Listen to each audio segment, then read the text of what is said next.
speaker is Brent Bennett from ETS in the USA. Brent is a long-standing member of the IAEA and made a major contribution to his work over the years. Thank you very much. Pleasure to be here. The title of my talk this afternoon is Innovative Assessment Systems, the Role of New Technology. I've divided it into 4 sections. I'll begin with a background before we move on to the heart of the presentation, which centers on a meta proposition and 11 related propositions or proposals for using technology in innovative primary and secondary school education systems. I'll then briefly touch on some significant issues involved in realizing those propositions, and finally summarize incremental points. So let's begin with a brief review of how technology is already being used in primary and secondary educational assessment. At the local level in the U.S., the obvious example is the Northwest Evaluation Association's Measures of Academic Progress, or MAP. MAP is a computerized adaptive testing series that's administered by literally thousands of districts throughout the country to assess student skills in reading, math, science, and language use. And it's used as early as kindergarten, which would be for about 5-year-old kids, up through grade 12 for about kids who are 17 years old. At the state level, Virginia and Oregon each administer over 1.5 million tests online each year as part of their federally mandated accountability testing programs. At the national level, the U.S. National Assessment of Educational Progress recently completed a multi-state field test of its online writing assessment, which will go operational next year for grades 8 and for grades 12. And internationally, PISA, the Program for International Student Assessment, recently completed administration of its electronic reading assessment in 17 countries using local school infrastructure. The key message here is that technology-based testing in elementary and secondary education is no longer just a wild possibility. It's already happening successfully in some places and in some contexts, and it's happening successfully on a very significant scale.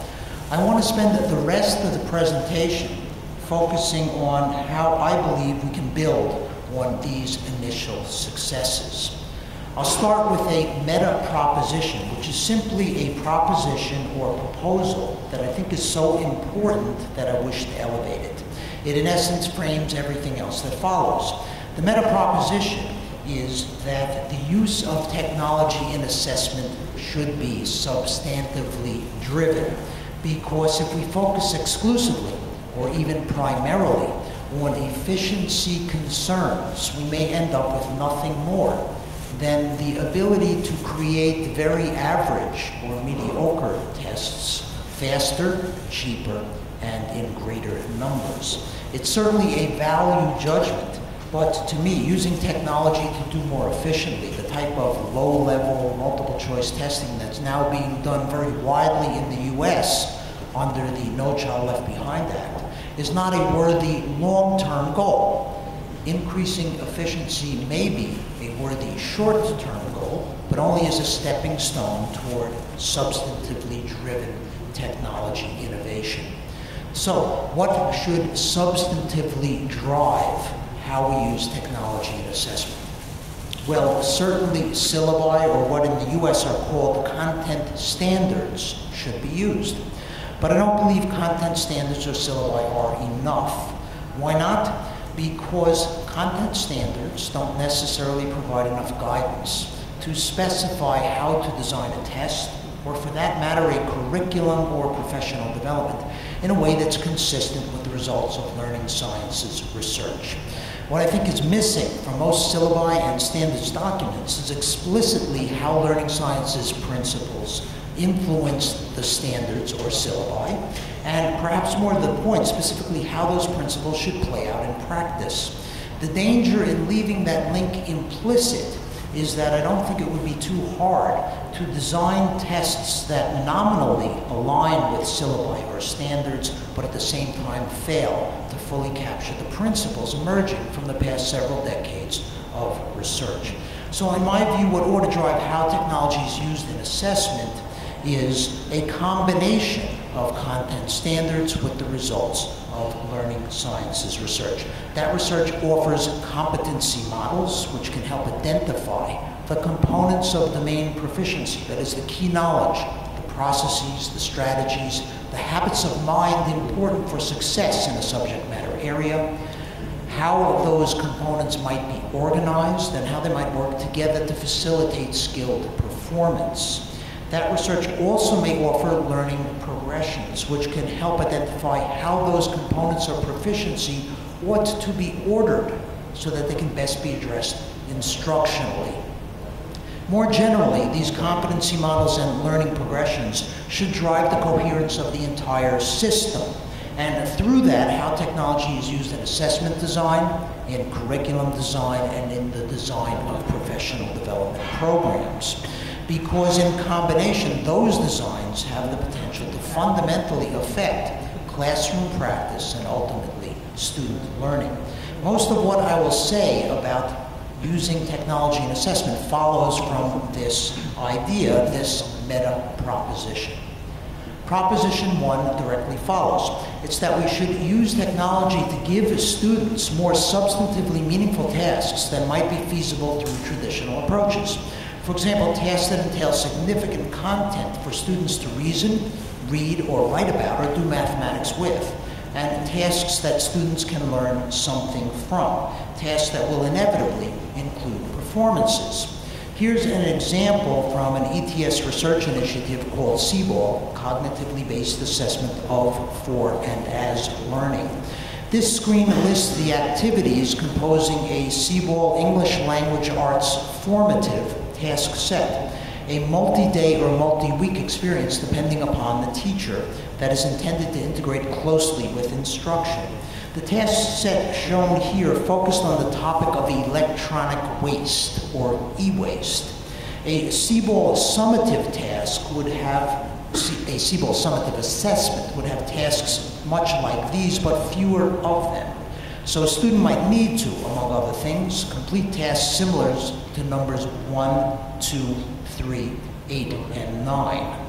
Number 1 is listen to an online radio news report about e-waste and take notes on its content. Number 2, evaluate websites that contain information about e-waste. 3, read articles and watch a video about e-waste and then answer questions about them.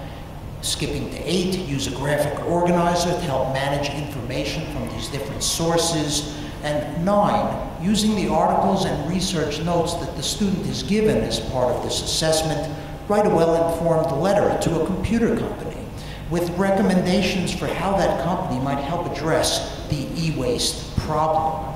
The point of this example is that technology allows us to present extensive content to students, more than we could in a conventional test where printing and shipping that content would be cost prohibitive and where logistically managing that content would be very difficult for the student were it to be presented on paper. The extensiveness of the content makes it easier to pose tasks that are deeply engaging and call upon higher order skills.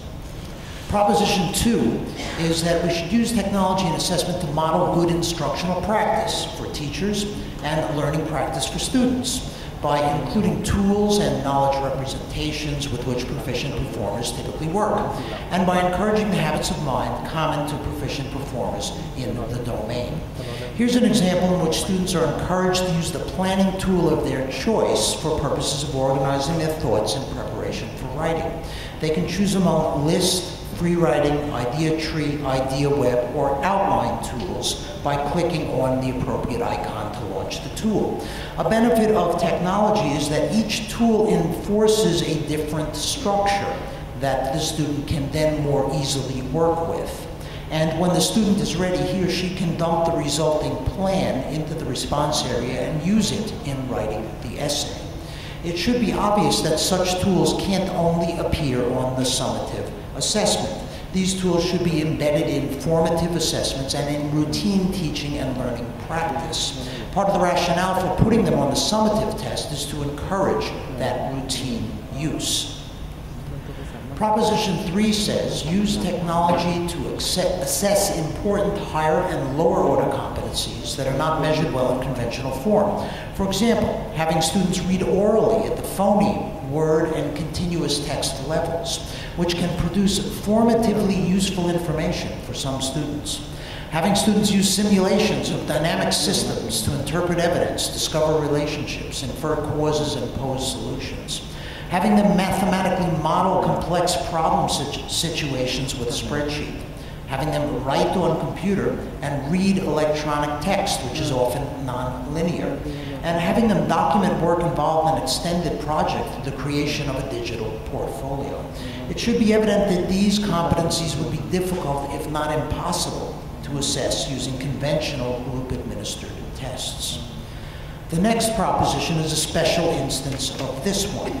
It says use technology to measure problem solving with technology, because successful performance in advanced academic settings as well as in the workplace increasingly requires skill in using technology for cognitive activity.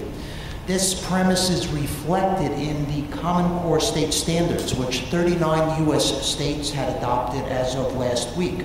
The standards say students who are college and career ready in reading, writing, speaking, listening, and language can use technology and digital media strategically and capably. Proposition 5 is to use technology to collect response information that can enlighten substantive interpretation. For example, response latency, the time taken to answer, may give an indication as to automaticity, for example, for basic procedural skills such as number facts or letter-sound correspondences. Latency may also suggest whether a student's motivation was so limited as to make test results invalid. Finally, response information might suggest what problem-solving processes were employed by the student, which can be especially useful for formative purposes. My 6th proposition is to use technology to make assessment fairer for all students, including those with disabilities and those who are second language learners. For example, by incorporating vocabulary links for difficult words into problems such as mathematical word problems, where vocabulary knowledge, of course, is not being tested. By using alternate representations of the same information, for example, translating text to synthesize or digitize speech, or verbally describing graphics. By using alternate questions, measuring similar skills at similar difficulty levels when a classic question is not suitable for some students. Proposition 7 is to explore the development of adaptive testing approaches more capable of addressing the full range of important competencies than current adaptive approaches can. Conventional computerized adaptive testing is built around multiple choice items because real-time scoring is required to adapt. So conventional CAT does basically what a paper and pencil multiple choice test does, but more quickly and with more equal precision throughout the score scale. Conventional computerized adaptive testing might be improved upon by, for example, including automatically scorable open-ended items in the test, or by creating a test composed of a traditional adaptive section that routes students to an appropriately difficult extended constructed response section with the human scoring done after the fact. Proposition 8 is to use technology to support more frequent measurement with the capability to aggregate information over time to form a summative judgment. Aggregating across time is attractive in part because it may allow more time for assessment. More time is desirable because that time could be devoted to gathering a more valid sampling of what it is that students know and can do that could be gathered from a single one-time test. This proposition is sensible, of course, only if those more frequent measurements contain substantively meaningful tasks worth the use of extra class time, only if they model good instructional and learning practice, if they provide useful interim progress information or some other type of formative feedback, and if they offer in the aggregate better information for decision making than a single end-of-year test could. We know that we can use technology for more frequent measurement. That's what thousands of US districts are already doing. The big challenges are in improving the meaningfulness of the tasks, more effectively modeling instructional and learning practice, and creating a useful aggregation of results across multiple occasions. Proposition 9 suggests we use technology to improve the substantive aspects of scoring. For example, on-the-line human scoring, or e-marking, allows real-time monitoring of rater performance. We can detect whether an individual rater is, among other things, marking too leniently, too severely, or too narrowly. We can also detect whether the rater is scoring too quickly, given the complexity of the responses involved. Finally, if we give raters usable annotation tools, we may be able to detect or at least discourage the use of inappropriate response features. For example, surface features that become attractive because they are quickly identified, highly objective, and often correlated with response quality. This use of technology for annotation is not common, but it should be, because the rubric we train raters to use is not necessarily the rubric or mark scheme that they actually do use. A second example of using technology to improve the substantive aspect of scoring is automated analysis. There have been significant advances in scoring essays, short text responses, math equations, numerical and graphical responses, and spoken language responses. Of concern with respect to automated scoring is that at least for essay scoring, proxy measures are typically used to predict the score a human would assign. And practicing the proxies may well lead to higher machine scores, but not necessarily to improved writing skill. Essay length is one such popular proxy, and it should be clear that if your writing is short and incoherent, the solution is not simply to say more. As such, it's critical that users insist on disclosure about how automated scoring works and push developers to focus on more fully representing the key competencies themselves, rather than simply predicting the operational behavior of human raters. Proposition 10 says, use technology to report in a timely and instructionally actionable manner. Taking timeliness first, when final results can't be reporting immediately, consider phased reporting. So, for example, report classroom level item performance and common errors as soon as possible, and report results later that require human constructed response scoring, extensive analysis, or higher levels of quality control. Phased reporting would seem more feasible in an electronic medium than in a paper one, where the cost of printing and shipping multiple reports may be prohibitive. With respect to reporting in an instructionally actionable manner, we should structure electronic reports so that they connect performance to the standards or syllabi in a coherent, comprehensible, and useful way. For example, we can offer tentative placement in a learning progression where one exists, including links to that progression and the competency model of which the progression is a part. We can suggest or provide formative assessment that might be used to confirm the tentative placement. We can link to sensible next steps given that tentative placement. We can point to instructional materials with which to pursue those next steps, and we can link to examples of what good performance at the next level in the progression looks like, and that identify the characteristics that make that performance good. All of this information might be presented in a web page format that ideally allows users to see the essential information quickly, but dig down deeper for the details should they want them. My final proposition is to use technology to help teachers and students understand the characteristics of good performance by participating in online scoring or e-marking. For students, this participation could simply entail scoring their own work and others' anonymous work as an instructional exercise. For teachers, there are multiple options, including scoring their students' work as part of formative assessment, scoring as part of the operational assessment program, and scoring as part of a structured, ongoing professional development experience. For example, in conjunction with the discussion of student work that might occur in a teacher-learning community. Those are the propositions I suggest for the role of technology in an innovative assessment system. As I'm sure you will have noticed, implementing those propositions, even if you agree with them, would not be simple because they raise multiple issues, including ones of feasibility, cost, fairness, and scientific defensibility. With respect to feasibility, it's probably safe to say that in most places, the technology infrastructure is not yet sufficient to test all students in a cohort efficiently and securely. With respect to cost, it's certainly the case that innovative technology-based assessments are very expensive to create.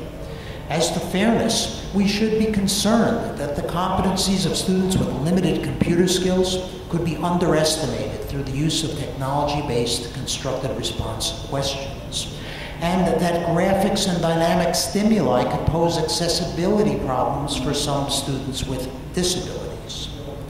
Last, with respect to scientific defensibility, it's not immediately clear how to extract meaning from the additional data that could potentially be collected through frequent measurement or through highly interactive performance tasks in which every keystroke, mouse click, and resulting event are recordable.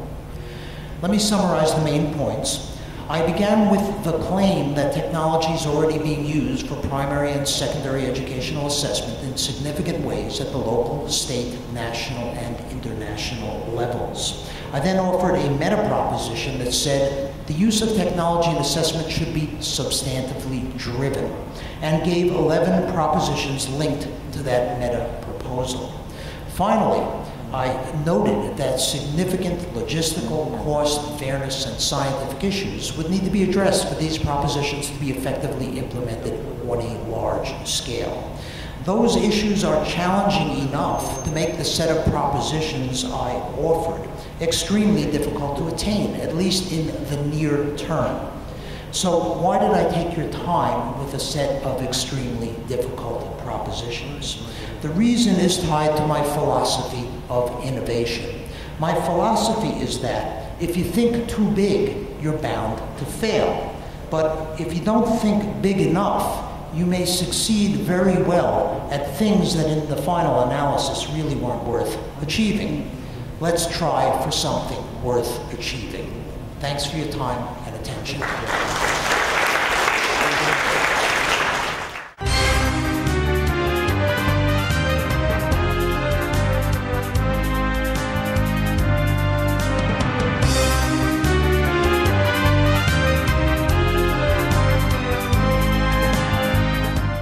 Thank you, Ron.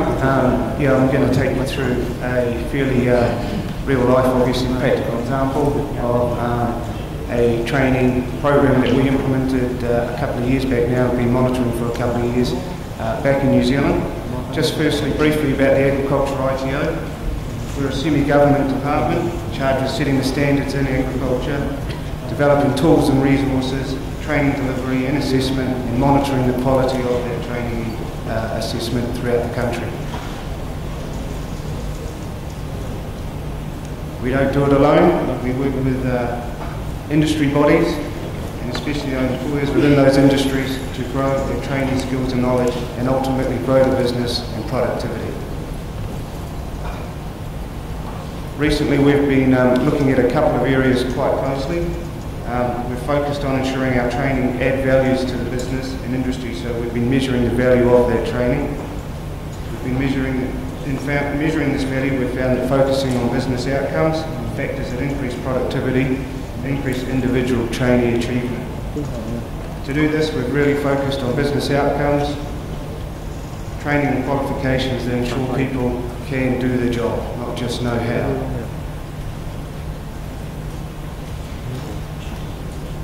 We work in New Zealand with a national qualifications framework.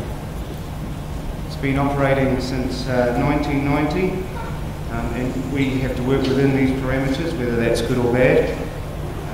The framework is made up of national standards which are placed on this framework. They can be applied nationally. The standards describe the requirements for assessment. Unit standards represent the nationally agreed level of performance.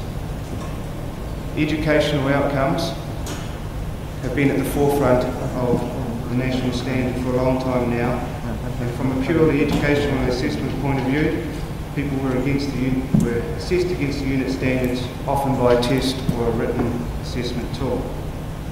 This led to a narrowing down of teaching and learning. Comment surfaced that unit standards led to mediocrity. The unit standards, instead of being a statement of agreed performance, actually became the assessment tool themselves, and often also the teaching tool. Fairly similar, I guess, to what Professor Boyle was saying this morning. That led to a pass where unit standards drove the assessment, and we focused on individual components within those unit standards. This in turn led to what we call a tick box approach. This produced evidence, large in quantity, but poor in quality. We forgot that we really needed our trainees to ensure that they can do what we were trying to teach them. And it was important to remember also here that we were dealing with trainees that often failed in the school system. So this assessment is something we had to look at differently. The facts behind the milk quality program were fairly big. When Fonterra came to us, there's 14 billion litres of milk collected yearly, 10,500 farms, which has about 30,000 employees within the industry on or around these farms, and up to 25% of the milk at some point can be contaminated. Obviously not before it gets into the milk containers. When we looked at the assessment design, we looked at outcome-focused learning, task-based assessment or integrated assessment, and we also looked at the training impact. I'll just run through those now. Outcome-focused learning is learning that's linked to productivity or business growth that delivers results and is measurable. Rather than assessing can you ride a motorbike, it's more about did you ride it correctly in the workplace. It's linked to productivity or business growth that delivers results and that is measurable. For us, obviously, quality milk was a key outcome that was measurable and directly impacts on the business. Just ask the farming operation how much contaminated milk hurts on their bottom line. It's an approach that engages the farm business and, importantly, the employer in the equation. We looked at task-based or integrated assessment, and this comes from some work from an organisation in New Zealand called Competency International Limited, and Liz Bowen-Pooley, who is represented here today. She did some work